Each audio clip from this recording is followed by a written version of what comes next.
नमस्कार, मेरा नाम गौरव अग्रवाल है। टीवी9 भारतवर्ष में आपका स्वागत है। आप देख रहे हैं अड़ी, क्योंकि हमें है देश की पड़ी। और हमारा आज का विषय है, क्या विपक्षी दलों के गठबंधन इंडिया में बहुत झगड़ा है। जी हां, ये हमारा आज का विषय है। और ये क्यों है, आगे जैसे जैसे ये शो बढ़ेगा आपको पता चलेगा। इंडिया यानी Indian national development inclusive alliance, जिसमें 28 दल शामिल हैं। एक तरफ एनडीए जिसकी रणनीति, चेहरा, एजेंडा सब लाउड एंड क्लियर है, तो दूसरी तरफ इंडिया में शामिल 28 दल जिनके पास अभी सहमति केवल नाम पर है और उसके अलावा किसी चीज पर यह सहमति नहीं बना सके हैं। क्या इंडिया की यही सबसे बड़ी दिक्कत है? आइए आपको बताते हैं कौन कौन से मुद्दे हैं जिस पर अभी इंडिया बटा हुआ दिखता है, या इंडिया में झगड़ा दिखता है, या इंडिया में सहमति नहीं दिखती है। मुख्यालय अभी तक एक ऑफिस इंडिया का नहीं है जहां से ये कहें कि ये गठबंधन चलता हो। दूसरा देखिए, दूसरा संयोजक, इंडिया का कोई संयोजक अभी तक ये बना नहीं पाए हैं। नंबर 3, अभी तक गठबंधन की एक रैली नहीं हुई है, एक रैली इसकी नहीं हुई है। नंबर 3, ये बहुत बड़ा मुद्दा है। नंबर 4, सीट शेयरिंग फॉर्मूला, अभी तक इंडिया का सीट शेयरिंग फॉर्मूला तय नहीं है। कितनी सीटें किस पार्टी के पास, क्या करेंगे, कैसे लड़ेंगे। और फिर विधानसभा चुनाव जो 5 राज्यों के सामने खड़े हैं, इस पर तो बिल्कुल क्लैरिटी नहीं है, साथ लड़ेंगे भी या नहीं लड़ेंगे। यह बहुत बड़ा मुद्दा है। छठा मुद्दा देखिए, मोदी के खिलाफ चेहरा कौन है। पीएम पद के कई दावेदार हैं इस गठबंधन में, लेकिन सहमति किस पर है? नीतीश कुमार है, राहुल गांधी है, अरविंद केजरीवाल है, कौन है? 7वां, राज्यों में आपसी फूट। अभी पंजाब का क्या हाल है, बंगाल का क्या हाल है, महाराष्ट्र का क्या हाल है। तो राज्यों में आपसी फूट, यह इंडिया तय करने में अभी तक नाकाम है कि यह सहमति इस पर बन पा रही है या नहीं बन पा रही है।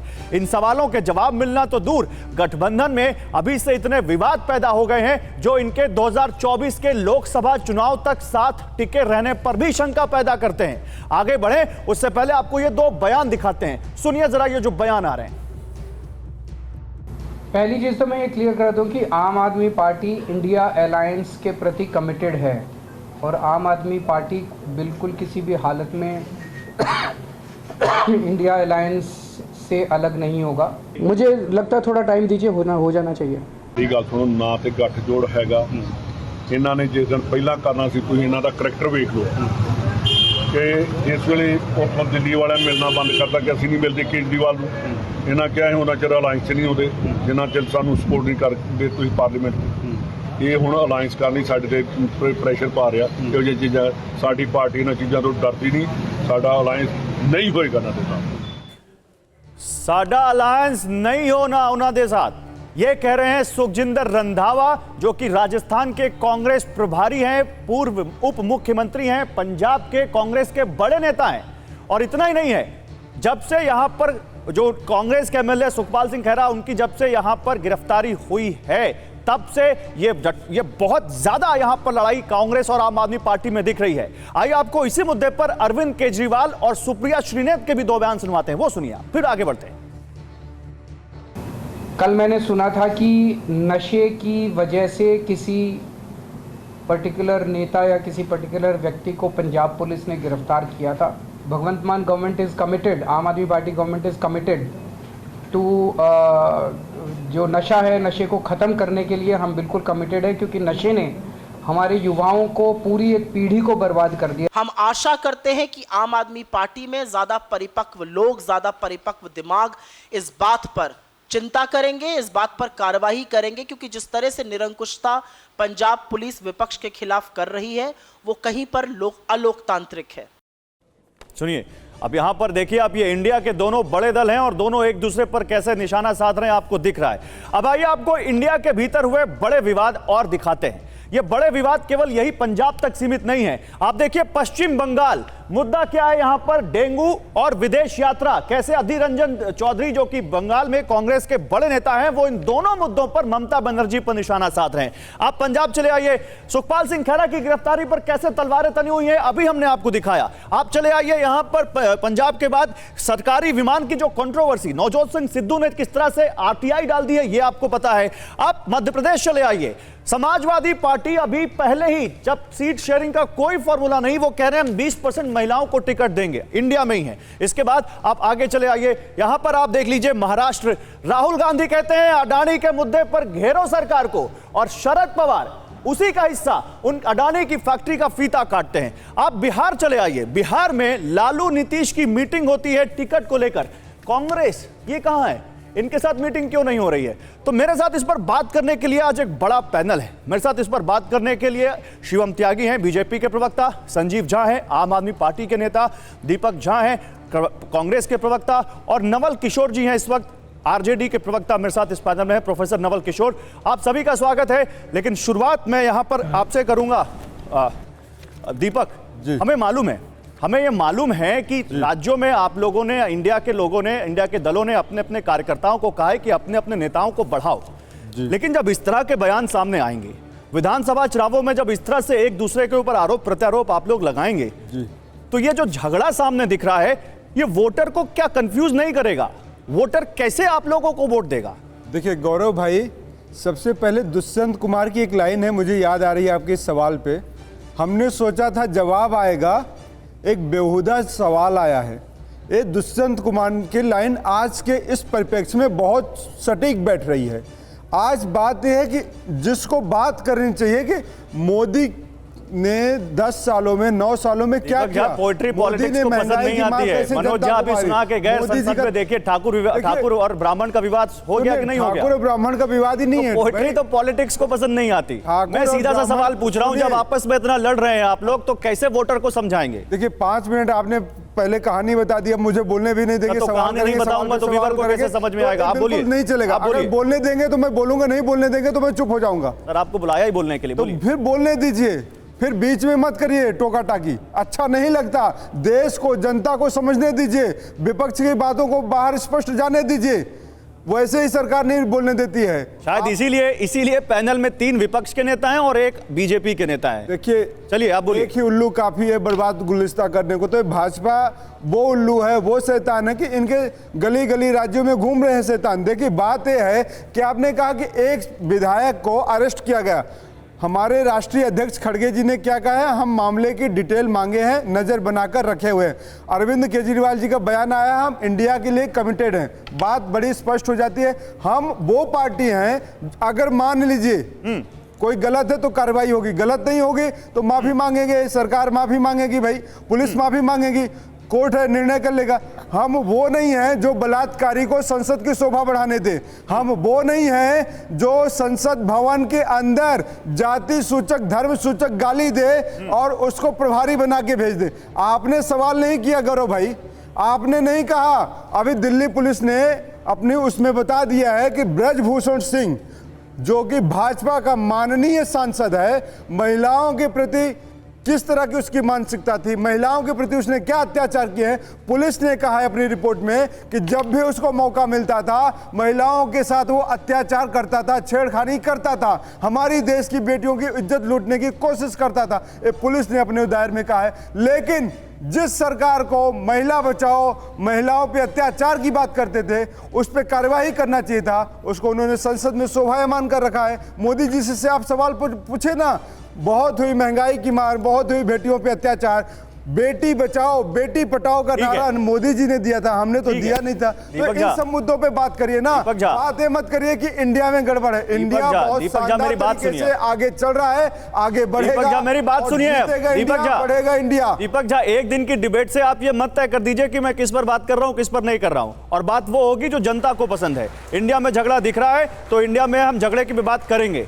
अभी आपको पसंद नहीं आ रहा है तो उसमें हमारी कोई दिक्कत नहीं है। सामने आपने मेरे सवाल का जवाब नहीं दिया, जो गोल गोल इतनी सारी बातें कर दी। सुखजिंदर रंधावा ने क्या बोला आपने सुना? सुखजिंदर रंधावा ने क्या बोला आपने सुना? एक बार नहीं बोला आपने उस पर। मैं सुनाना, एक मिनट रुकिए, मैं रुकिए कांग्रेस, एक मिनट रुकिए, मैं सुना देता हूं। सुखजिंदर सिंह रंधावा ने क्या बोला है मैं फिर से सुना देता हूं, और जब मैं जब सुना रहा हूं तो मैं आपसे उसी पर चाहूंगा, जवाब उसी पर दीजिएगा, इधर उधर मत जाइएगा। तू इधर उधर की बात मत कर, तू बता तेरा कारवा कहां लुटा। सुनिए, ਇਹ ਗੱਲ ਸੁਣੋ, ਨਾ ਤੇ ਗੱਠਜੋੜ ਹੈਗਾ। ਇਹਨਾਂ ਨੇ ਜਿਸ ਦਿਨ ਪਹਿਲਾਂ ਕਰਨਾ ਸੀ, ਤੁਸੀਂ ਇਹਨਾਂ ਦਾ ਕਰੈਕਟਰ ਵੇਖ ਲਓ। ਕਿ ਇਸ ਵੇਲੇ ਉੱਥੋਂ ਦਿੱਲੀ ਵਾਲਿਆਂ ਮਿਲਣਾ ਬੰਦ ਕਰਤਾ ਕਿ ਅਸੀਂ ਨਹੀਂ ਮਿਲਦੇ ਕੇਜਰੀਵਾਲ ਨੂੰ।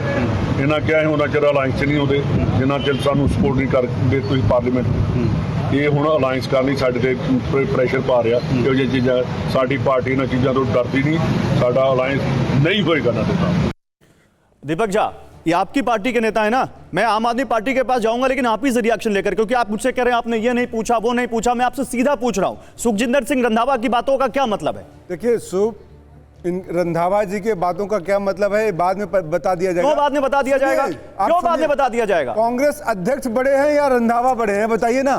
आप मुद्दा आग क्यों लगाना चाहते हैं देश में? कौन है कांग्रेस में आग क्यों लगाना चाहते हैं? कांग्रेस अध्यक्ष कौन है? से प्रेरित है, पता चलता है कि आप प्रेरित हैं किसी एक मुद्दे को लेके और कहना चाहते हैं, बताना चाहते हैं। हाँ, तो मेरा तो मुद्दा यही है, मेरा तो आज का मुद्दा यही है। मैं तो इसी पर आपको आमंत्रित किया हूं कि इंडिया में क्या बहुत झगड़ा है। आपको मुद्दा नहीं बताया गया था क्या? आपको मुद्दा बताया गया था? सवाल की मानसिकता दिखाता है कि आप किस मुद्दे को कहां पे घुमाना चाहते हैं, किस तरीके से डाइवर्ट करना चाहते हैं। खड़गे जी ने एक स्पष्ट शब्दों में बोल दिया है कि हम इस पे नजर बना के रखे हैं, जो अन्याय करेगा वो बचेगा नहीं, चाहे वो कांग्रेस पार्टी का विधायक अन्याय करे या आम आदमी पार्टी की सरकार अन्याय करे, वो बचेगा नहीं। अब इसमें मैं अगर अन्याय हूं तो मैं नहीं बचूंगा, ये अन्याय है तो ये नहीं बचेंगे। इससे बढ़िया शानदार जवाब क्या हो सकता है गौरव भाई? नहीं, वैसे ये सवाल उनसे आम आदमी पार्टी की सरकार पर ही पूछा गया था, लेकिन मैं आम आदमी पार्टी के पास ही जाता हूं। तो Sanjeev Jha, okay, you made your point sir. आप इतनी देर से आप ही बोल रहे हैं, दीपक झा इतनी देर से आप ही बोल रहे हैं, मैं अभी आता हूं आपके पास, रुकिए। संजीव झा, ये सुखजिंदर रंधावा जो कह रहे हैं, ये तो अरविंद केजरीवाल की बात को सीधे काट रहे हैं। अरविंद केजरीवाल कह रहे हैं कि नहीं हम अलायंस के लिए कटिबद्ध हैं, और वो कह रहे हैं साडा अलायंस नहीं होगा, नहीं होगा, वो कह रहे हैं। देखिए गौरव, आपको एक बात समझना पड़ेगा कि आज हम अलग अलग पार्टी इसलिए बने क्योंकि हम वैचारिक तौर पर असहमत थे। तो जब वैचारिक तौर पर असहमत थे तो कई सारा हमारे आपस में एक दूसरे की में ग्रीवेंसेस भी एक दूसरे के खिलाफ थी। लेकिन जब आज आप बात कह रहे हैं कि क्या कोई झगड़ा है इंडिया अलायंस में, इंडिया अलायंस हुआ क्यों? इंडिया अलायंस इसलिए नहीं हुआ कि हम सब केवल मिल करके सत्ता हासिल करना है।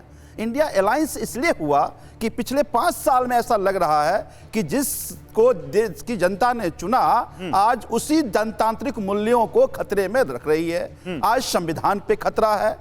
मोदी जी कहते थे टीम इंडिया। टीम इंडिया का मतलब क्या था कि अलग अलग सूबे में जिस प्रदेश में जिस जनता ने सरकार को चुना उस सरकार को साथ लेकर मोदी जी प्रधानमंत्री के तौर पर देश को आगे बढ़ाते। ठीक है। लेकिन पिछले 5 साल में क्या क्या उन्होंने एक एक कर विपक्ष की सरकार को, चाहे मध्य प्रदेश में हो, चाहे महाराष्ट्र में हो, चाहे दिल्ली में हो। दिल्ली में देखिए कि दिल्ली की जनता ने बुरी तरह 3 बार नकारा भारतीय जनता पार्टी को, लेकिन संवैधानिक पीठ के फैसले को अपमान करके एक चोर दरवाजे से कानून बना करके जो इलीगल है, जो सुप्रीम कोर्ट चुनौती हम दे रहे हैं, आपने दिल्ली की जनता के अधिकार को छीन लिया। तो अब बात संविधान की है, बात जनतंत्र की है। इसलिए तमाम असहमति के बावजूद हम इकट्ठा होकर संजीव झा इस लड़ाई को 2024 संजीव झा, ये सारी बातें पब्लिक डोमेन में हैं। आपके नेताओं ने कई बार ये कह दिया कि हम संविधान बचाने की लड़ाई लड़ रहे हैं। उस लड़ाई को लड़ने के लिए कॉमन एजेंडा, एक यहां पर कॉमन फॉर्मूला दिखना चाहिए। आप तो आपस में ही लड़ रहे हैं। मेरा सवाल तो ये है, दो बातें हैं। देखिए, आप हमने जब ये सारे पार्टियां इकट्ठा हो रही हैं, दो कांग्रेस के जो चीफ हैं वो खड़गे साहब हैं, आम आदमी पार्टी के जो नेशनल हेड हैं, हमारे कोऑर्डिनेटर हैं, वो अरविंद केजरीवाल जी ने, दोनों ने कहा है कि हम इंडिया अलायंस के प्रति कमिटेड हैं। अब राज्य में अगर पूछेंगे तो राज्य की जो वहां के लीडरशिप है उसमें कंफ्यूजन होगा। लेकिन आपको फिर दोनों पार्टियों के जो, मतलब आप कह रहे हैं राज्य में कंफ्यूजन है, ठीक है, स्टेटमेंट आप ये कह रहे हैं राज्य में कंफ्यूजन है। देखिए, जो अलग अलग पार्टी के अलग अलग लीडर्स कार्यकर्ता के स्टेटमेंट को लेकर के अगर हम यहाँ डिबेट करेंगे, डिबेट होना ये चाहिए। खड़गे साहब ने क्या कहा, डिबेट होना चाहिए, अरविंद केजरीवाल जी ने क्या कहा। यही तो आपका पक्ष है सर, लेकिन जनता उसको कैसे ले रही है ये भी तो देखना पड़ेगा। संजीव झा, मैं आपके पास आता हूं। नहीं, एक मिनट आ रहा हूं सर, आप बोलिएगा, अभी आ रहा हूं आपके पास, आप अपनी बात रखिएगा। नवल किशोर जी, आरजेडी ने क्या नीतीश कुमार जी को पीएम फेस बना दिया है क्या? आरजेडी अब कह चुकी है कि इंडिया का पीएम नीतीश कुमार होंगे, और क्या इंडिया में इस पर सहमति है?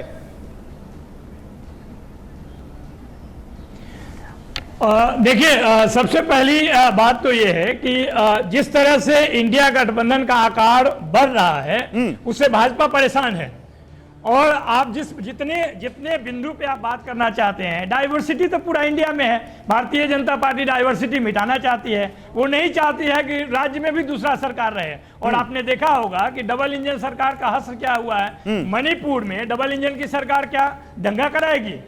डबल इंजन की सरकार हरियाणा में क्या हो रहा था वहां पे। तो ये डबल इंजन की सरकार कह के और डबल तरह का झगड़ा फैलाना, नफरत, और पूरे देश में इस तरह का तनाव का माहौल क्रिएट करना और इसी तरह से लोगों को भटकाने का प्रयास करना, वन नेशन वन इलेक्शन हो या विमेन रिजर्वेशन बिल पे आपने देखा होगा कि कैसे 50% महिलाओं पर चुप्पी है। वो ये कह रहे हैं कि महिलाएं जो हैं और SC ST जो है उसी में से उनको जगह दिया जाएगा जो पहले से SC ST के लिए आरक्षित है। ये तमाम तरह का भटकाने का जो प्रयास है वो मुद्दों से भटकाने का प्रयास ठीक है। ये जो गठबंधन है मुद्दों पे है। और जहां तक आपने नेता की बात की है, ये तो पहले ही बताया गया है कि जो चुनाव ये लड़े जाएंगे इंडिया गठबंधन के नेतृत्व में, वह सब दल मिलकर लड़ेंगे। और नेता कौन होगा वो आपकी चिंता नहीं है, ना भारतीय जनता पार्टी की चिंता है। नेता जैसे समय समय पे आते रहे हैं, इस तरह मेरी चिंता तो बस इतनी है, हटाकर मेरी चिंता तो बस इतनी है कि मेरे प्रवक्ता मेरे सवाल पर बोल दे, और आप तीनों में से किसी ने मेरे सवाल पर बोला नहीं। मेरी चिंता बस इतनी थी। मैं आता हूं आपके पास, मैं आपके पास आता हूं। मैं बीजेपी के प्रवक्ता के पास जाना चाहता हूं, शायद वो बोले मेरे सवाल पर। अच्छा सुना दीजिए, जल्दी सुना दीजिए क्या कह रहे हैं आप शायद मेरे लाइन पर, मेरे सवाल पर बोले। मैं जितना आप सवाल पूछिएगा हर सवाल का जवाब है, लेकिन आप जवाब क्या चाहते हैं? क्या जवाब आपने पहले ही लिख लिया है कि जैसे ही हम पूछेंगे कि या नीतीश कुमार को प्रधानमंत्री होना चाहिए हाँ या ना, तो इस तरह का जवाब का उम्मीद लेकर बैठे हैं, तब तो आपको जवाब नहीं मिलेगा। ये तो आपको अपने नेताओं को समझाना चाहिए जो नीतीश कुमार का नाम बोल रहे हैं कि प्रधानमंत्री नीतीश कुमार होंगे, उनको बनना चाहिए। मैं आ रहा हूं आपके पास, लेकिन अब बीजेपी के पास जाऊंगा। शिवम त्यागी, क्या इंडिया में जो ये झगड़ा या आम सहमति नहीं बन पाना या सहमति का अभाव, ये जो सब कुछ हम देख रहे हैं, क्या बीजेपी इसको अपना एसेट मान रही है? बीजेपी इसको कैसे देख रही है? देखिए गौरव जी, आपने कहा कि भाई देखिए मैंने 3 प्रवक्ताओं से सवाल पूछा, जवाब नहीं आया, तो शिवम त्यागी है ना, सारे जवाब देगा। आप चिंता क्यों करते हैं? जनता का जवाब नरेंद्र मोदी जी देते हैं, इसलिए सत्ता में है, और यहां पर प्रवक्ता जवाब देंगे इसलिए जवाब दे पाएंगे। इनके जवाब ही अगर ये दे पाते तो जनता के बीच में भी दे पाते। खैर, मैं पॉइंट पर आता हूं। इन्होंने शुरुआत की कि भाई हमने सोचा था जवाब आएगा, बेहुदा सवाल आया है, फिर उसके बाद आपको धमकाने लगे, हमें बोलने नहीं दिया जा रहा, फिर बीजेपी को उल्लू बता दिया। उल्लू की विशेषता होती है कि उसको दिन में नहीं दिखता, दिन दहाड़े दिखता इन कांग्रेस वालों को नहीं, और उल्लू भाजपा को बता रहे हैं। मतलब कमाल हिपोक्रेसी है। अब आपने कहा कि भाई ये आपको अपना गेन लगता है क्या? मैं सिर्फ एक ही चीज कहना चाहता हूं, ये INDIA वाले समझ लें कि ना खुदा मिला ना विसाल सनम, ना इधर के रहे ना उधर के रहे। जो थोड़ा बहुत इन पर कुछ है भी, 24 से पहले ये जो सारा घमंडिया मिलाकर बनाए हैं वो भी चला जाने वाला है। एग्जाम्पल मैं आपको देता हूं। आपने इनसे प्रताप बाजवा पर सवाल पूछा, अब पता नहीं प्रताप बाजवा को ये जानते भी हैं कि या नहीं, लेकिन मैं जानता हूं, मेरा जवाब देना मजबूरी है। भाई वो कहते हैं कि मेरे पास आज 13 से 14 लोग हैं जो मेरे संपर्क में हैं। फिर ये कैसा अलायंस है? ऊपर आकर प्रेस कॉन्फ्रेंस करके कहेंगे नहीं हम कमिटेड हैं। मतलब केंद्र में, दिल्ली में कमिटेड है और राज्यों में बेवफाई, एक दूसरे को मारने को तैयार है, एक दूसरे को गिरफ्तार करवाने को तैयार है। अभी पिछले दिनों अलका लामा ने कह दिया था कि दिल्ली की 7 सीटों पर तैयारी करने के लिए कहा गया है जी हमें। अभी अधीर रंजन चौधरी ने पश्चिम बंगाल में कहा है कि जो डेंगू से 30 लोग मरे हैं ये ममता स्पॉन्सर्ड डेंगू है, और वो पिछले 12 दिन से बाहर जो है मैड्रिड में 3 लाख रुपए के होटल स्वीट में रुकी हुई है, उनको जनता से कोई लेना देना नहीं है। अभी कुछ दिनों पहले कूच बिहार में जब इनका कांग्रेस का एक कार्यकर्ता मार दिया गया था TMC के द्वारा, उस पर भी अधीर रंजन चौधरी ने थोड़ा बहुत हंगामा करा, बेचारों को बोलने में नहीं दिया संसद में। अब ये इतनी सारी लड़ाई है। अब वोट, आप मुझे एक चीज बताइए, वोट दीपक झा तो देंगे नहीं बिहार में जाकर, बंगाल में जाकर, मध्य प्रदेश के वो है शायद वहां से दे दे, दिल्ली में आकर, वहां तो लोग ही देंगे ना, और काम करेंगे कार्यकर्ता ही। लेकिन जब कार्यकर्ता एक दूसरे के सामने पैदा ही लठ मारते मारते हुए हैं और ये आज सोचते हैं कि वो इकट्ठे हो जाएं, तो नहीं होंगे। अब मैं अंत में एक और चीज पर आता हूं। ठीक है, जल्दी। तो खबर यहां जल्दी है, नहीं जल्दी नहीं हो सकता क्योंकि वो 3 लोग बोले। नहीं, मैं इसीलिए आपको टाइम दे रहा हूं, आप बोलिए अपनी बात। मुझे तो खबर यहां तक भी है कि कमलनाथ जी ने वो एडवाइजरी जारी करी है कि इन घमंडिया के जो ये नेता है ना, ये आ ना जाए मेरे मध्य प्रदेश में चुनाव करने, वरना वैसे तो मैं हार ही रहा हूं और बुरी तरीके से हारूंगा। संयुक्त रैली फाइनलाइज हुई थी कि जो होनी थी, लेकिन नहीं हुई। ना रैली होती है, ना संयोजक है, ना नाम है, ना टिकट अनाउंसमेंट है, चुनाव सर पे है। मुझे लगता है कि ये जो ऊपर जो है कुछ दिनों के लिए टूरिज्म करने के लिए, उसको प्रमोट करने के लिए, बढ़ाने के लिए अलग अलग राज्यों में जाएंगे जरूर, लेकिन जब कोर इश्यूज पर आकर बात होगी, चाहे वो संयोजक हो, चाहे वो टिकट डिस्ट्रीब्यूशन हो, चाहे वो भागीदारी हो, चाहे उसके बाद नेता हो, वहां पर आते हुए सारा मामला इनका एकदम खत्म हो जाता है। चलिए, मुझे एक दो चीजें अच्छी लगी है यहाँ पर। एक चीज कि कम से कम कोई तो है जो मेरे सवाल पे बोलने को तैयार है, और दूसरा ये कि यहाँ पर सारे लोग एक दूसरे के को सुन रहे हैं। मैं अब एक चीज और बोलना चाहता हूँ। शिवम, आपने कहा कि उनको बोलने नहीं दिया जा रहा, उनके नेताओं को। कुछ लोग हैं जिनको एनडीए में या बीजेपी में भी नहीं बोलने दिया जा रहा है, और मैं चाहूंगा कि आप उस पर भी जवाब दीजिएगा। मैं आ रहा हूं, मैं दिखाना चाहता हूं। मैं यहाँ पर एनडीए के अंदर ऑल इज नॉट वेल ये दिखा रहा हूं। मैं शिवम आ रहा हूं। ऐसा नहीं है कि एनडीए में ऑल इज वेल, वहां भी कई चुनौतियां हैं। पुराने सहयोगी एक एक करके बीजेपी को छोड़कर जा रहे हैं, और अभी हाल ही में एक पुराने सहयोगी ने बीजेपी को एनडीए में से छोड़ा है। देखिए, एआईएडीएमके गठबंधन से अलग हुई, और इसकी वजह किसको बताया? बीजेपी के जो प्रदेश अध्यक्ष अन्नामलई, उनको इसकी वजह बताया उन्होंने वहां पर। इसके अलावा पंजाब आ जाइए, शिरोमणि अकाली दल जो इनका बहुत पुराना अलाई था, चला गया और लौटने से इनकार कर दिया उसने। कृषि कानूनों पर इसने रिश्ता तोड़ा था वहां पर। इसके अलावा आप देखिए, मिजोरम में मिजो नेशनल फ्रंट मणिपुर हिंसा से नाराज है, अविश्वास प्रस्ताव पर विपक्ष का साथ दिया। आगे बढ़ते हैं, आपको और दिखाते हैं। यहां पर आंध्र प्रदेश टीडीपी एनडीए में थी, लौटने पर सस्पेंस है, विशेष दर्जे की मांग पर अलग हुई थी। तो एनडीए में ऑल इज नॉट वेल, ये दिख रहा है। अब आइए आपको दिखाता हूं मैं बीजेपी का अंतर विरोध। बीजेपी में कैसे सब कुछ सही नहीं है। अभी आपको एनडीए दिखाया, अब एनडीए मतलब बीजेपी जो सबसे बड़ी पार्टी है। अब देखिए, ये शिवराज सिंह चौहान और वसुंधरा राजे, जब से प्रधानमंत्री नरेंद्र मोदी ने जयपुर और भोपाल में 2 रैलियां की हैं, इसमें ये गुत्थी बहुत हो गई है कि ना उन्होंने शिवराज का नाम लिया, ना वसुंधरा राजे का नाम लिया। नाम क्यों नहीं लिया? क्या बीजेपी में सब ठीक है? राज्यों में बीजेपी ने कह दिया है, प्रहलाद सिंह पटेल का ऑन रिकॉर्ड वो उनका बयान है कि 5 राज्यों में बीजेपी सीएम फेस अनाउंस नहीं करेगी। ऐसा क्यों? राज्यों में क्या क्षेत्रीय जो उनके नेता उन पर भरोसा नहीं? प्रधानमंत्री नरेंद्र मोदी ही राज्यों में बीजेपी का चेहरा होंगे। पीएम मोदी के फेस पर ही वहां पर चुनाव लड़ा जाएगा। एमपी की योजनाओं का जिक्र प्रधानमंत्री मंच से नहीं करते, एमपी की योजनाओं का उन्होंने जिक्र नहीं किया। इसके अलावा एमपी में केंद्र की योजनाओं का जिक्र किया गया। चुनाव मध्य प्रदेश का है, योजनाएं केंद्र की गिनाई जा रही हैं। केंद्र के नेताओं को विधानसभा चुनाव में उतार दिया गया है, केंद्रीय मंत्रियों को चुनाव में उतार दिया गया है, और विधानसभा का टिकट दिया गया है। उसमें कह रहे हैं कि मेरा तो एक रत्ती मन नहीं है। एक जो जनरल सेक्रेटरी है कह रहे हैं मेरा एक रत्ती मन नहीं है, लेकिन अब चुनाव यहां पर कर दिया, बोला गया है तो करेंगे। तो शिवम, आपने कहा कि शिवम त्यागी है बोलने के लिए, तो शिवम त्यागी ये बताएं मुझे कि ये क्या है बीजेपी? आपने इंडिया पे इतने सारे सवाल उठाए, एनडीए में भी तो साफ दिख रहा है, और खासकर बीजेपी में वसुंधरा राजे मंच पर थी, ना उनका नाम लिया गया, ना उनको बोलने दिया गया। ऐसा क्यों? देखिए, नाम ना लेना खबर है, लेकिन नाम ले लेकर जो ये गाली एक दूसरे को दे रहे हैं, उससे बड़ी खबर तो वो है। मैं मानता हूं कि अगर जिस तरीके से शिवराज सिंह चौहान जी ने 20 साल वहां पर मुख्यमंत्री रहे, वो भारतीय जनता पार्टी के ही मुख्यमंत्री रहे। केंद्रीय नेतृत्व इस बात को तय करता है, क्योंकि जिस तरीके से वो चुनाव लड़ते हैं उसकी एक नीति है। कौन कहां पर किस तरीके से कामयाब रह सकता है, पार्टी की नीति को आगे बढ़ाने के लिए बेहतर रह सकता है, वो काम करेगा। हमारे यहां पर कोई राजशाही सिस्टम नहीं है कि देखिए भाई, एक है परिवार में 2 लोग हैं, इनको तो सिर्फ प्रधानमंत्री और एनएसी की चेयरमैन की कुर्सी बुक कर दी जाए। फिर उसके बाद आते हैं ए लिस्टर्स, फिर बी लिस्टर्स, फिर आती है क्लोज कोटरी एक परिवार के कि वो नीचे नहीं जाएंगे। फिर उसके बाद कुछ नेता आते हैं, आपको याद होगा पिछले दिनों उत्तर प्रदेश में अभी लोकल बॉडी के चुनाव हुए थे, प्रियंका गांधी प्रभारी होते हुए भी वहां नहीं गई थी, क्योंकि राजघराना है ना, वो आखिर तक आते आते जेड तक आते आते वो चप्पल घिसने के लिए बस कार्यकर्ता रहता है। हमारे यहां पन्ना प्रमुख से लेकर प्रधानमंत्री तक कार्यकर्ता है, और बूथ अध्यक्ष से लेकर राष्ट्रीय अध्यक्ष तक कार्यकर्ता है, जो जहां पर पार्टी को जहां मजबूती दे सकता है वहां पर आकर काम करते हैं। और हां, जहां तक एनडीए की बात है, अगर वहां पर भी मुझे लगता है कहीं ना कहीं कुछ भी 1% में दिक्कत है जो आप कह रहे हैं, तो मैं ऐसा मानता हूं कि वो हम एनडीए हैं। 100% नीतियां अगर हमारी मिलती तो हम एक पार्टी होते, लेकिन हम गठबंधन है। बावजूद उसके एक बात बड़ी क्लियर है, प्रधानमंत्री जी के नेतृत्व में चुनाव होने जा रहा है, राज्यों में जहां पर भी जाएंगे कौन सी पार्टी है, लड़ेंगे, चीजें जो भी होंगी। शिवम, इंडिया कौन सी पार्टी है? सरपुटअव्वल नहीं है। शिवम, इंडिया कौन सी पार्टी है? मैं आता हूं आपके पास, मैं आता हूं आपके पास, 1 मिनट नहीं, आप ही का तर्क, परेशानी नहीं है, इतना वो मत हो जाइए। इनके जितनी हमारी कोई परेशानी नहीं है। अच्छा, भाई, अगर एक नेता का नाम ना लिया गया, मुझे लगता है आप में इनकी जैसी परेशानी नहीं है, मान लिया। मैं वही सवाल लेके जा रहा हूं। सुनिएगा दीपक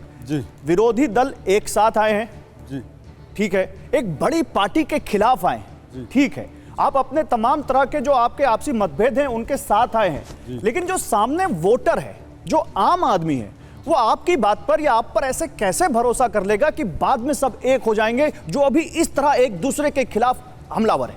देखिए, भाजपा के प्रवक्ता को बेशर्मी के लिए अवार्ड देना चाहिए। आपने सवाल किया, जवाब ये दे रहे कि हमारे प्रधानमंत्री जवाब के दिया चेहरे पे लड़ा जाएगा। इनकी भाषा एक सुनिए, तो सुनिए। सुधारिए आप, ये हाँ, मुझे दीपक, समझ प्लीज, में नहीं मैं आता। बीच में नहीं हाँ, बोलता यार, नहीं, मुझे बीच में नहीं प्रॉब्लम नहीं है, बोलता। लेकिन इनको भाषा सुधारनी पड़ेगी। भाजपा के महासचिव, आप एंकर को भाजपा कहकर के क्यों महासचिव- उल्लू कहकर निकल जाए, मैं ऐसे भाजपा नहीं के निकलने दूंगा आपको। एक मिनट, मैं उससे बोल दो। ज्यादा अच्छी भाषा इस्तेमाल आपके लिए मुझे करूंगा, पता आपको है, अच्छा मुझे लगेगा। पता है, तो फिर आपकी भाषा भाषा सही पता रखिए ना है, भाई। आपकी भाषा तो संसद सही भवन से रखिए। देख लिए, नहीं आपकी प्लीज, भाषा संसद में देख लिया। प्लीज, जैसी भाषा गौरव हमारी भाई, है वो आपसे no बेहतर है, personal कृपया attack, करके भाषा का ध्यान आप बोलिए, रखें। दीपक बोलिए, दीपक बोलिए, पर प्लीज नो पर्सनल अटैक। सबसे मेरी पर्सनल अटैक का भाई, मैं तो संसद भवन के अंदर की कह रहा हूँ। इनकी भाषा देखा, आपने देखा, देश ने देखा, कैसी बात कर रहे हैं, पूरे देश ने देखा। ये लोग क्या हैं, झुनझुने हैं और कहते हैं कि हम आदमी नहीं हैं, झुनझुने, हमें जैसे चाहो वैसे बचाओ बजाओ, क्योंकि कैलाश विजयवर्गीय, इसका क्या अर्थ हुआ जी? अब ये बताइए, भाषा इसमें कंडेमनेबल भाषा है कि नहीं है? दुष्यंत कुमार की लाइन है, टेलीविजन पर बोलना क्या है, इसके लिए ट्रेनिंग ले लो भैया। दुष्यंत कुमार की लाइन है। कांग्रेस के ऑफिस में नहीं मिलती तो हमारे ऑफिस आ जाओ, कम से कम भाषा तो सिखाई देगा और कुत्ता सिखा पाए। सुनिए, दुष्यंत कुमार की लाइन है, पढ़े लिखे भाषा सीखिए ना प्लीज। पढ़े लिख के आया, आपको हिंदी की शब्दावली में कमी है, पढ़े लिख के आया, इंग्लिश आती है मुझे, उसमें बोल लीजिए, लेकिन भाषा ठीक रखिए। पढ़े लिख के आया। अच्छा, ठीक रखनी आपस में बात नहीं करते, आपस में बात नहीं करते। मेरे सवाल का जवाब दीजिए। हाँ बोलिए, लेकिन दीपक अपनी बात पूरी है, मैं उसको कोट करता हूं, जिस तरह चाहो बजाओ इस सभा में, हम नहीं हैं आदमी, हम झुनझुने हैं। ये दुष्यंत कुमार भारत के राष्ट्र कवि ने लिखा है, और भारत के राष्ट्र कवि ने कहा है, जो कि अक्षरशः भारत के केंद्रीय मंत्रियों पे बैठती है, उनको उठा के मंत्री पद से विधायक का चुनाव राष्ट्र कवि तो नहीं है, दुष्यंत कुमार राष्ट्र कवि नहीं है। राष्ट्र कवि नहीं, भारत के कवि है ना, राष्ट्र के कवि है। राष्ट्र हमारा भारत है, भारत के कवि है, और जो भारत का कवि हो राष्ट्र का कवि। लेकिन अभी हम कवि सम्मेलन में भी नहीं है दीपक भाई। दूसरी मुद्दा बात क्या है, मुद्दा क्या है, मेरा मुद्दा मैं वही कह रहा हूं, आप लोग की खूबसूरती है कि आप लोग जब सख्त सवाल आता है तो दाएं बाएं जाते हैं। मैं पूछ रहा हूं, मेरा सवाल आपने सुना, आप वोटर को कैसे कन्विंस करेंगे कि ऊपर सब एक है? देखिए, वोटर को कैसे करेंगे, national disaster alliance, NDA, national disaster alliance जो है, 9 सालों में जो वादे किए थे मोदी जी ने, अच्छे दिन आएंगे, महंगाई की मार से बचाएंगे, भ्रष्टाचार से बचाएंगे, 15 लाख रुपए मिल जाएंगे, काले धन वापस आ जाएंगे, ये हमारे मुद्दे हैं। हम इन मुद्दों पे बात करेंगे। आज गरीब आदमी नमक, रोटी और प्याज खाने के लायक नहीं बचा है, क्योंकि नमक 30 रुपए हो गया है, प्याज 50 रुपए हो गया है, और आटा भी 50 रुपए पार करने वाला है। तो बात यह है कि मोदी जी गरीब आदमी को मार रहे हैं और अपने 2-4 मित्रों को पाल और पोस रहे हैं, देश की कंपनियों को बेच रहे हैं। तो मुद्दे पे यही आप ऐसे ही कन्विंस कर ले जाएंगे। बिल्कुल ठीक है। शिवम रुके, शिवम कोई लेना देना नहीं, लेकिन उस झूठ के मैं तो नहीं बोल रहा। शिवम का टर्न है सर, शिवम का टर्न। ऐसी है कि एंकर महोदय ने पूछा कि अच्छा आप कैसे वोटर को कहेंगे कि हमारे लिए वोट करिए, उसमें भी एनडीए का ही नाम ले दिया, कहते हैं हम नेशनल डिजास्टर अलायंस जो है, बीच में नहीं ना, नेशनल डिजास्टर अलायंस बीच में नहीं, बीच में आपने बोला है, मेरे बीच में आपने बोला है। आप लोगों की मानसिकता विकसित है, मुझे कोई दिक्कत नहीं है। एक मिनट दीपक किया है, भ्रष्टाचार की बात करिए और देश को बताइए। आराम से इंडिया से जवाब नहीं मांगना है, आप इंडिया को जवाब देंगे, देने के लिए आए हैं। उनकी बात का जवाब इन्होंने जवाब दे इंडिया को। इन्होंने बोला जाएंगे संजीव जी के पास। महंगाई बहुत ज्यादा है, हिंदुस्तान नमक खाने को मजबूर है। क्या है महंगाई दर देश की? इन्फ्लेमेशन आप बता दीजिए, नहीं आप बताइए ना। अब दुनिया में राष्ट्रीय प्रवक्ता, इनको महंगाई दर नहीं पता, इनको विकास दर नहीं पता, हमारा इनको देश में गरीबी रेखा है, बीच में नहीं है, क्या तरीका है? अब नहीं पता तो चिल्लाने से थोड़ी ना कुछ हो जाएगा। मेरा गला भी आपसे बेहतर है, वो दिक्कत नहीं है, लेकिन इसका मतलब ये नहीं है कि मैं आपके बीच में बोलूं। आप अपने समय पर बोलिए, मैं अपने समय पर बोलूंगा। देश में डीजल क्या रेट है? शिवम, आप भी तो उनसे सवाल पूछ रहे हो। मैं सवाल पूछ रहा हूं, लेकिन जवाब के लिए चिल्लाने के लिए नहीं। आप मेरे से सवाल पूछ रहे हैं तो वो उम्मीद करते हैं कि मैं जवाब दूंगा। मेरे सवाल का जवाब दो, आप मेरे सवाल का जवाब। मैं फिर वही कहना चाहता हूं, स्थिति बहुत साफ है। जहां तक महंगाई दर की थी, इनके समय में हमेशा डबल डिजिट रही है। पिछले समय तो 4% पर रही थी, अब जाके 6.8% है। अगर जहां तक बात करें ग्रोथ रेट की, हम 7.8% से बढ़ रहे हैं, जो कि दुनिया में कोई भी विकासशील देश नहीं बढ़ रहा है। जहां तक बात और तमाम चीजों की है, भारतीय जनता पार्टी और एनडीए से लोग खुश हैं, तभी इस स्तर पर चीजें इतनी बेहतर है, तभी देश आज स्पेस एंड साइंस टेक्नोलॉजी में इतना बेहतर है, तभी देश उतना डिफेंस में बेहतर है, तभी देश ने 200 करोड़ से ज्यादा वैक्सीन लगाई। बात करिए, ये आपने क्या ये दिया, वर्तमान ही है डिफेंस के लिए भैया। क्या किया है? मैंने स्पेस दादाजी के के लिए समय की क्या बात किया? नहीं की, मैं आपके ये आपको बता वर्तमान रहा ही है। हूं ना, वैक्सीन अभी स्पेस लगाई के लिए हमने। क्या बात किया है? आपने L1 लॉन्च किया है क्या?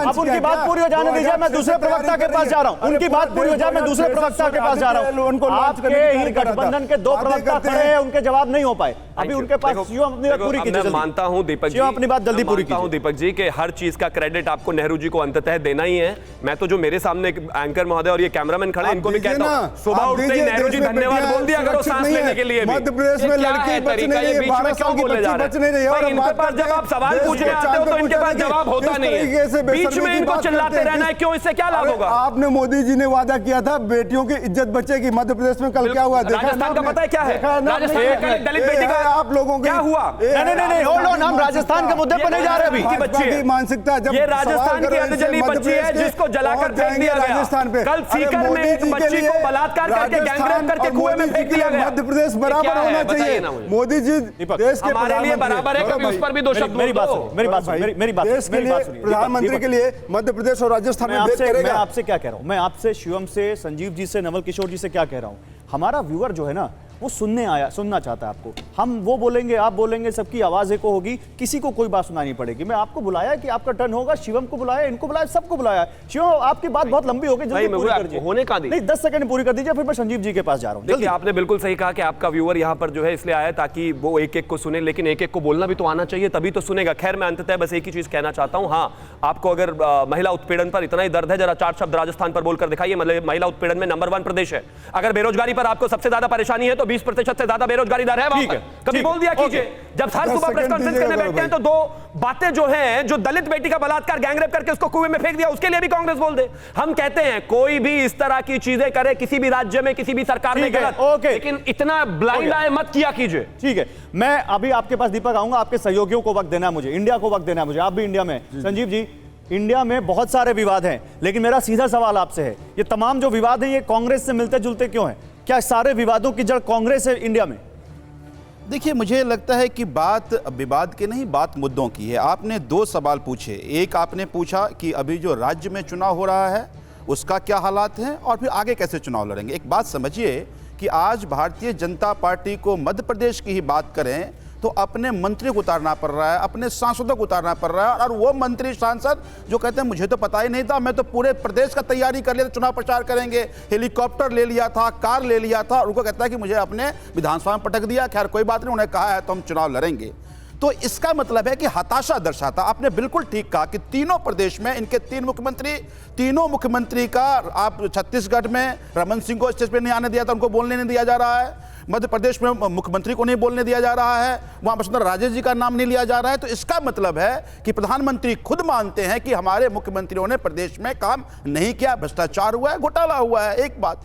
दूसरी बात, आप जब केंद्र की बात करते हैं, एक बात समझिए कि 2014 में प्रधानमंत्री जी ने खूब चीख कर कहा था कि बहुत हुई महंगाई की बार, अब की बार मोदी सरकार। 2014 में क्या थी महंगाई और आज क्या है महंगाई, आप देख लीजिए। इन्होंने क्या कहा था कि बहुत हुआ, व्यापारियों का बुरा हाल, अब की बार मोदी सरकार। एक ही व्यापारी रह गया, सब व्यापारी का व्यापार खत्म हो गया।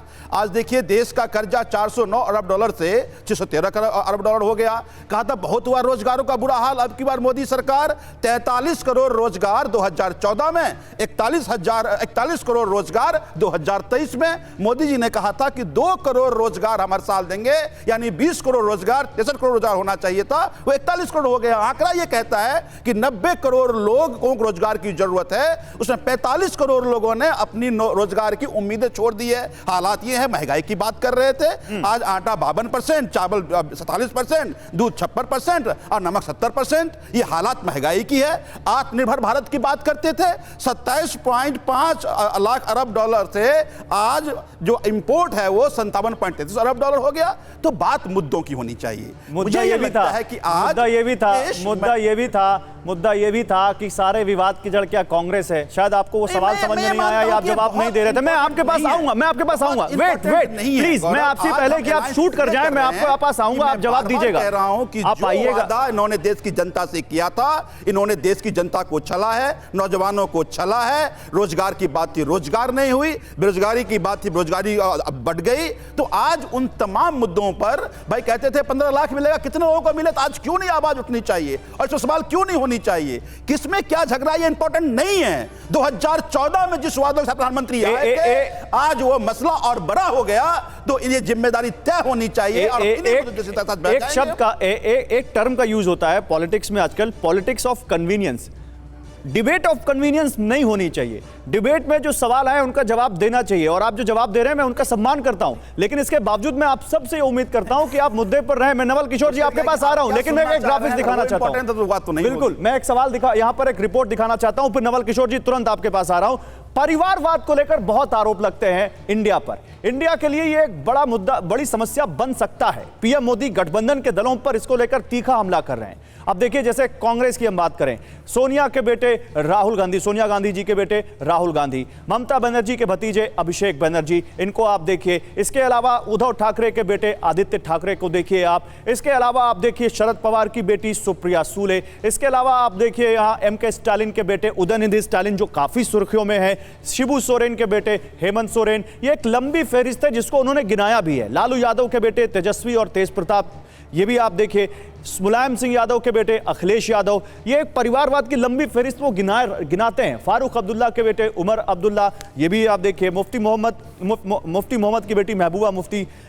नवल किशोर जी, परिवारवाद का आरोप आपके नेता पर भी लगता है, लेकिन नीतीश कुमार को जिस तरह से आपकी पार्टी के लोग नेता प्रोजेक्ट कर रहे हैं, ये पार्टी जिस तरह से यहां पर नीतीश कुमार को यहां पर पीएम प्रोजेक्ट कर रही है और वो चादर चढ़ाने जा रहे हैं, वहां भी कहा जा रहा है कि आप वजीर आजम बने, ऐसी हम दुआ करते हैं। ये इसके पीछे क्या हो रहा है, ये समझ में नहीं आ रहा इंडिया में। देखिए, दो बात बहुत महत्वपूर्ण है और समझना बेहद जरूरी है। पहली बात तो ये है कि जिस परिवारवाद की आप बात कर रहे हैं, भाजपा का इस पर स्टैंड बहुत ही डबल स्टैंडर्ड है। यही भाजपा है जो शिवसेना के साथ, अकाली दल के साथ, पासवान जी के पार्टी के साथ, ऐसे कई सारे दल हैं जिनकी गिनती हो सकती है। नंबर एक, जिसको भी आप इस परिभाषा में ला सकते हैं। नंबर दो, भारतीय जनता पार्टी में 3 दशक, 3 पीढ़ी के नेताओं एक ही परिवार के हैं। तीसरी बात, संघ परिवार एक ऐसा परिवार है जो कि भाजपा के सारे महत्वपूर्ण निर्णय करता है। तो ये बात पहले तय कर लीजिए किस परिवारवाद की आप बात कर रहे हैं। नंबर दो, जिस राज्य में ये दलें काम कर रही हैं, लगभग 3 दशक से कर रही हैं, वो चाहे बिहार हो, चाहे तमिलनाडु हो, चाहे जिस राज्य में देखेंगे, क्या जनता ने उनको खारिज किया है? क्या जनता को नहीं मालूम है कि वो किस परिवार के हैं, किसके बेटे हैं? क्या वो वोट नहीं करते हैं? क्या हम उनके मुद्दे को या उनको आकलन नहीं करते हैं? तो ये बात जो है वो यह भी कन्वीनियंस की है। अभी आपने बोला ना कि कन्वीनियंस की बात है, अभी तुरंत जो जेडीएस से इन्होंने किया है, क्या वो परिवारवाद के दायरे में नहीं आता है? तो बात यहाँ पर सिर्फ मुद्दे की होनी चाहिए, और मुद्दे के आधार पर जब बात करेंगे तो आप ये भी कह सकते हैं कि बिहार में लालू जी के खिलाफ भारतीय जनता पार्टी 3 दशक से मुहिम करके भी एक नेता नहीं पैदा कर पाई है। नीतीश कुमार के साथ ही रही है, नहीं तो नहीं रह सकती है। लालू जी खुद स्वयं 15 साल और 15 साल मुख्य विपक्ष में रहे। तेजस्वी यादव 2020 में आपने बस 10-15 सेकेंड, इतना भी जल्दीबाजी मत कीजिए। 2020 में वित्त मंत्री, प्रधानमंत्री सहित तमाम लोग वहां पर थे, लेकिन सबसे ज्यादा लोकप्रिय आपने भी देखा होगा कि जन सैलाब, माननीय जो आज के डिप्टी चीफ मिनिस्टर हैं, उनके पीछे कैसे लोग गए थे। तो ये नवल किशोर जी, लेकिन लोग तो ये भी कह रहे हैं कि आरजेडी, नवल किशोर जी सुनिए, चाहे किसी परिवार का सुनिए, लोग तो ये भी कह रहे हैं कि आरजेडी नीतीश कुमार को इसलिए सेंटर की पॉलिटिक्स में भेज रही है ताकि तेजस्वी यादव वहां के सीएम बन जाए। लोग तो ये भी कह रहे हैं। देखिए, ये लोग कौन है? जब नीतीश कुमार खुद कह चुके हैं, आपके इंटरव्यू में कई बार कह चुके हैं, मीडिया से बातचीत में कह चुके हैं कि मेरा केवल यही उद्देश्य है कि जो 2014 में आए थे और जिन्होंने पूरा देश को बर्बाद किया है, उन दलों को भी बर्बाद किया है जिसके ताकत पे वो सामने आए हैं, इसलिए उस सरकार का जाना तय है। और 2024 में आएंगे कि नहीं, और इसके लिए वो मेहनत करेंगे और पूरे ठीक है। समय खत्म हो चुका है, मेरे पास समय बिल्कुल नहीं है। मैं 10 सेकंड पर बीजेपी कांग्रेस के पास आऊंगा। Okay sir, you made your point, please. Deepak 10 second, क्या लगता है आपको राहुल गांधी सबको 5 संभाल लेंगे सेकंड अंत और में दे लोग? दीजिए, देखिए अगर आपकी अनुमति हो तो। एक मिनट सर, आ रहा हूं। जो चुनाव है ना, एक यज्ञ है और कांग्रेस पार्टी और इंडिया गठबंधन इसको एक महायज्ञ की तरह लेता है। जैसे सप्त मृतिका, सप्त नदी का जल, सप्त धातु, सप्त धान्य की जरूरत पड़ती है एक महायज्ञ को संपन्न कराने के लिए, उसी तरीके से इंडिया गठबंधन को सारे दलों और जनता की वोट की जरूरत है और जनता वोट करेगी। मैं अब क्योंकि बीजेपी मोदी के जी पास जाऊंगा। झूठे वादों के ओके। खिलाफ देश त्रस्त आ चुका है। समय खत्म हो चुका है। शिवम, अगर इंडिया एक हो जाएंगे जैसा कि इंडिया वाले कह रहे हैं, तो फिर मोदी जी संभाल लेंगे सबको? 10 सेकंड। देखिए, इंडिया तो हमेशा से ही एक है, भारत हमेशा से ही एक है, लेकिन इतना तय है कि ये एक नहीं हो सकते। और परिवारवाद पर 10 सेकंड में बस इतना कहना चाहता हूं कि एंकर का बेटा एंकर बने, ऐसा माहौल होता ही है इस देश में। अगर मैं बात करूं तो यहां पर ही इसी चैनल का ही एग्जांपल आप ले लीजिए। मनु शर्मा जी जो हैं, देश के बहुत बड़े साहित्यकार होते थे। आज हेमंत शर्मा जी की कविताएं आप फेसबुक पर पढ़ लीजिए, इतनी शानदार भाषा है क्योंकि वो माहौल है। लेकिन गारंटी हो जाए उसी बात की कि एक व्यक्ति का बेटा जो पैदा हुआ उसके लिए कुर्सी ब्लॉक कर देना परिवारवाद है। तेजस्वी यादव जीत के आए, इसमें कोई परेशानी नहीं है, लेकिन तेजस्वी यादव ही राष्ट्रीय अध्यक्ष बनेंगे, इसमें परेशानी है। उद्धव ठाकरे के बेटे ही राष्ट्रीय अध्यक्ष बनेंगे, इसमें परेशानी है। ओके, अब आपस में फिर से मत लड़ना शुरू कर दीजिए। अब आपस में फिर से लड़ना मत शुरू कर दीजिए। समय खत्म हो चुका है, समय खत्म हो चुका है। आप सभी लोगों का बहुत शुक्रिया।